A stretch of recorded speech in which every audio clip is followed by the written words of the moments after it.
कभी कभी मेरे दिल में ख्याल आता है कि भाई साहब एक फिल्म को लेकर हिंदुस्तान जो है वो बिल्कुल दो तरह का समाज क्यों नजर आता है।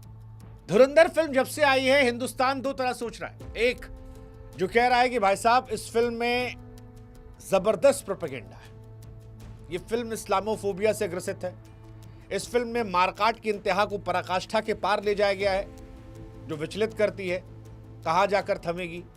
ये फिल्म जो है मुसलमानों को, पाकिस्तान को बदनाम करने के लिए। तो वहीं एक वर्जन है जो कहता है कि जो इस फिल्म का डायलॉग है कि हिंदुस्तान का अगर सबसे बड़ा कोई दुश्मन है तो वो बाहर बैठा पाकिस्तानी नहीं बल्कि हमारे अपने देश के लोग हैं, जिन्हें जो चीज समझ नहीं आती या जो चीज परेशान करती है उसे प्रोपेगेंडा कह देते हैं। वो अपनी सच्चाई को एक्सेप्ट करना नहीं जानते।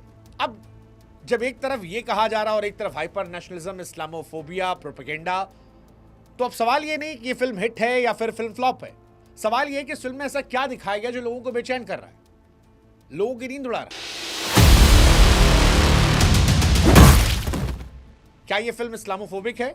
क्या ये फिल्म पाकिस्तान को बदनाम करने वाली है? क्योंकि पाकिस्तान ने तो FIR भी करवा दी है कि भाई साहब अक्षय खन्ना और माधवन साहब जो है इन सबको उठाइए, अर्जुन रामपाल को उठाइए, रणवीर सिंह को उठाइए, ये सब पाकिस्तान को बदनाम कर रहे हैं। हमको लगा भाई पाकिस्तान को बदनाम कर रहे हैं, मतलब दोनों अलग अलग है क्या? खैर वो एक अलग विषय है। लेकिन इस फिल्म में ऐसा क्या है जिसको लेकर बवाल मचा है? अब ये फिल्म एजेंडा है, प्रोपेगेंडा है या भारत की एक सच्चाई है, इस बारे में हम बात करेंगे। कई सारे सवाल जो इस फिल्म को लेकर आ रहे हैं उसको एक एक करके डिकोड करेंगे, क्योंकि ये फिल्म हमने भी देखी। लेकिन उससे पहले फिल्म में क्या है एक बेसिक आपको समझा देते हैं, उसके बाद एजेंडा, प्रोपेगेंडा, कैसे ये फिल्म बाकी फिल्मों से अलग है, क्या इसमें पॉलिटिकल लग रहा है जिसको लेकर सवाल है, या क्या रियलिटी है जो चुभ रही है, ये सब आपको बताएंगे वो 2 मिनट बाद। पहले 2 मिनट फिल्म के बारे में बात कर लेते हैं। और हाँ, बॉलीवुड से जुड़िएगा, नई कोशिश हमारी है बॉलीवुड, जुड़ेंगे तो अच्छा लगेगा। शुरुआत हुई है बहुत जबरदस्त, आगे भी आपको बॉलीवुड की जुड़ी चीजें मिलेंगी बॉलीवुड पर। अब शुरू करते हैं।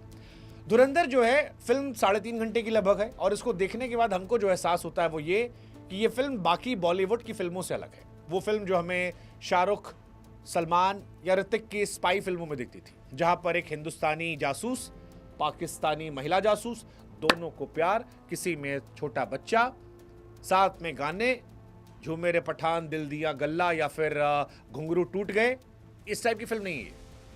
ये फिल्म जो है ये जासूस को हीरो नहीं बनाती है, एक आम इंसान दिखाती है, डिफरेंट है, थोड़ा रियलिटी के पास आने की कोशिश की गई है। रणवीर सिंह है, अक्षय खन्ना, संजय दत्त, माधवन, रामपाल, ये सब आप जानते हो।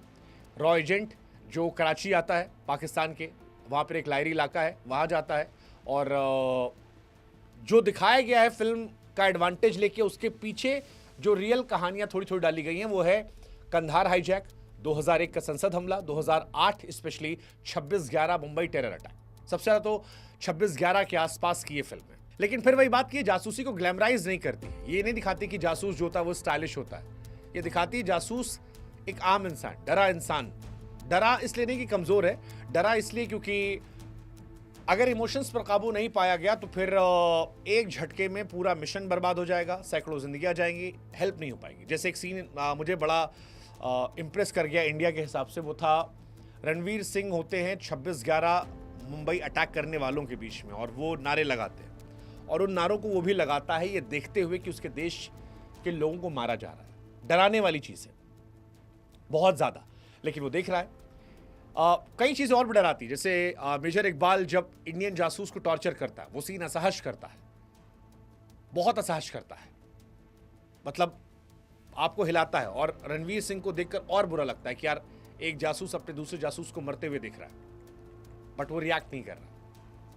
इस फिल्म में बहुत सारे सीन्स हैं जो असहज करने वाले। 26/11 के आतंकियों के साथ रणवीर सिंह का जश्न मनाना ये बताता है कि कई बार जब आप जासूस होते हैं तो आपको देश के लिए कई ऐसी कुर्बानियां देनी पड़ती हैं जो आप इमेजिन नहीं कर सकते।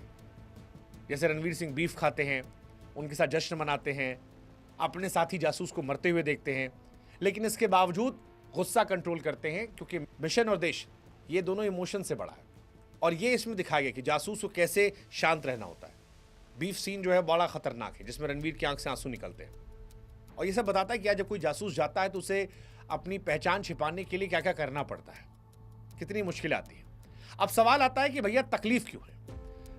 तकलीफ पहली जो आ रही है वो ये है कि पाकिस्तान को नेगेटिव दिखाया गया है। अब पाकिस्तान ने भी इस पर केस कर दिया। पाकिस्तान ने रणवीर सिंह और अर्जुन रामपाल, अक्षय खन्ना, इन सब पर केस करवा दिया है कि इन सबको गिरफ्तार कर लीजिए, क्योंकि पाकिस्तान को बदनाम किया गया।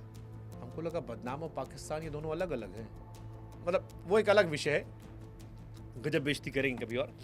फिलहाल इस फिल्म की बात करते हैं। फिल्म में पाकिस्तान को गलत तरीके से दिखाया गया। देखो, पाकिस्तान पहली बात तो हमारा कोई दोस्त नहीं है। दूसरी बात, पाकिस्तान हमारा दुश्मन होने के साथ साथ भारत में अनगिनत मौतों के लिए जिम्मेदार है। अब एक लॉजिक पाकिस्तानी दे रहे हैं कि भाई साहब हमारे यहाँ के लोकल गैंगस्टर की लड़ाई क्यों है? तो यार ये तो ऑफिशियल रिकॉर्ड है कि कराची के लयारी में जो गैंगवार हुई, आईएसआई का टेरर सपोर्ट था, उन सब ने मिलके एक इवेंट बनाया जो 2008 में बंबई में हुआ। हो सकता है कुछ घटनाओं को आगे पीछे दिखाया हो, कुछ को सिनेमैटिक लिबर्टी लेके ज़्यादा दिखा दिया हो, लेकिन क्या ये सच नहीं है कि अंडरवर्ल्ड पाकिस्तान का और आईएसआई ने मिलकर हिंदुस्तान को परेशान करने की कोशिश की? देखो, लॉजिकली ये फिल्म डॉक्यूमेंट्री नहीं है, असली कहानियों से इंस्पायर्ड है। हॉलीवुड में भी होती है, चाइना में भी होती है, रशिया में भी होती होगी। अब वहां पर अगर सीआईए या चाइना जो है अपने एजेंसीज को या जो आपके रूस होते हैं वो केजीबी को ग्लैमराइज करके दिखाते, तो फिर हमारे यहाँ लोग इतना परेशान क्यों हो रहे हैं? हमारे यहाँ फिल्म को झूठा क्यों कह रहे हैं? मतलब ये थोड़ा समझ से परे मेरे। वो जो लाइन है कि हिंदुस्तान का सबसे बड़ा दुश्मन हिंदुस्तानी है, पाकिस्तान दूसरे नंबर पर है, ये लाइन चुभती है, लेकिन सच ये है कि काफी हद तक इसमें भी सच्चाई है। हालांकि इस फिल्म में एक सीन है जो मुझे लगा कि थोड़ा पॉलिटिकल ज्यादा दिखा दिया गया, जिसको लेकर मेरे मन में आया कि देशभक्ति और पॉलिटिकल पार्टी का समर्थन में थोड़ा डिफरेंस होता है। जैसे एक सीन आता है जहां पर दिखाया जाता है कि पिछली सरकार में कोई था जिसने भारत के नोट छापने का जो प्लेट आती है उसे पाकिस्तान को दिलवा दिया था। कोई मंत्री साहब थे, बाप बेटे। अब एक हिंट छोड़ दिया गया, उसमें कुछ बताया नहीं है, ये कह दिया गया वो पिछली सरकार में थे। तो वो एक पॉलिटिकल जो लिबर्टी ली है वो जनता के दिमाग में डालने वाली है, वो क्वेश्चनेबल है मेरे हिसाब से। वो क्वेश्चनेबल है क्योंकि उसका क्या आधार है, क्या किसी पर ऐसे आरोप लगे थे, नहीं लगे थे, तो सिर्फ पॉलिटिकल लिबर्टी लेकर छोड़ना एक ऐसी फिल्म है जिसमें बहुत सारे रियलिस्टिक चीज़ें आपने दिखाई है, वो एक एजेंडा प्रोपेगेंडा को लेकर क्वेश्चन हो सकता है। लेकिन पाकिस्तान को नेगेटिव में दिखाना, I don't think that is agenda propaganda, या उस पर आप क्वेश्चन कर सकते हैं, क्योंकि वो सच है, वो करते हैं। एक आरोप हाइपर नेशनलिज्म का लगता है। अगेन मेरा टेक वही है, पाकिस्तान दोस्त तो है नहीं भाई हमारा। पाकिस्तान का अस्तित्व जो है इंडिया के अगेंस्ट में खड़ा है। धुरंधर में बिकनी डांस नहीं है, यहाँ पाकिस्तान के इलाके की सच्चाई है, जहां गैंगस्टर्स, आतंकी, आईएसआई गठजोड़ है, और ये सच्चाई है, रही है। दिक्कत ये है कि हमारे यहाँ जो फिल्म बनती थी टाइगर, पठान, वॉर, वहां पर सिक्स पैक वाला एंकर, बिकनी वाली हीरोइन, एक जबरदस्त डांस। इस फिल्म में वो सब नहीं है, कोई बिकनी उकनी नहीं दिख रही है, एजेंट जो है वो नंगे नहीं घूम रहा है, रोमांस से ज्यादा फोकस वहां पर काम पर है। अब कुछ लोग कह रहे हैं कि इसमें भी प्यार वार दिखा देते कि पाकिस्तानी लड़की से प्यार हुआ, बच्चे पैदा हुए, उसी सारा फोकस था। हालांकि प्यार सीन रणवीर सिंह का दिखाया गया है, लेकिन वो उतना उसको बड़ा नहीं है। उसमें भी कोशिश की गई है कि काम के इर्द गिर्द रखा जाए। तो इसे हाइपर नेशनलिस्ट आप कहेंगे तो समझ नहीं आता। पाकिस्तान भी बनाता है, हज़ारों फिल्में बनाता है, हज़ारों सीरियल बनाता है जो इंडिया के अगेंस्ट होती हैं। हम लोग नहीं बोलते, लेकिन हमारे यहाँ लोग बोल देते हैं। क्यों बोल देते हैं? उसमें वही वाला डायलॉग जो हमने आपको बताया। अब एक डायलॉग आता है इस्लामोफोबिया का। यार मैंने पहले ही कहा था अपने एक वीडियो में कि एक इस्लाम में दो इस्लाम है, एक जो इन आतंकवादियों ने बना रखा है, एक जो बाकी लोगों का है।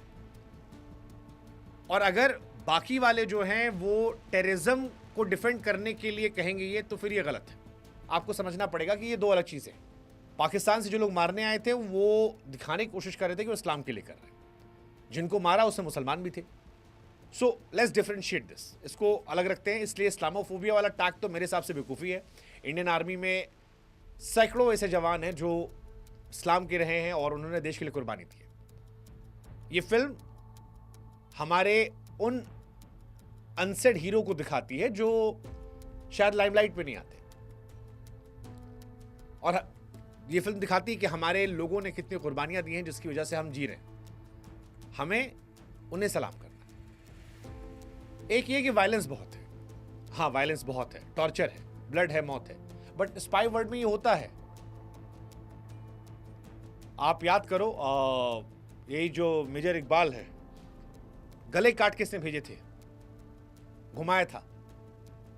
ऐसे ही होता है। आप सौरभ कालिया की